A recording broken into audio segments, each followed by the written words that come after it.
আমার ছেলের ইফতার। এই যে ও তো খুব বেশি একটা খায় না, তাই ওর জন্য এই যে সামান্য একটু ছোলা দিলাম, একটা পেঁয়াজু, দুটা খেজুর,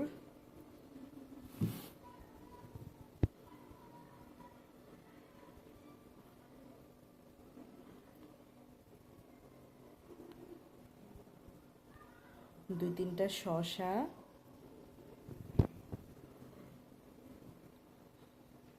আর দুটা টমেটো। এটাই হচ্ছে আমার ছেলের ইফতার। আর যদি সে মুড়ি চায় তাহলে এখানে অল্প কয়টা মুড়ি দিব।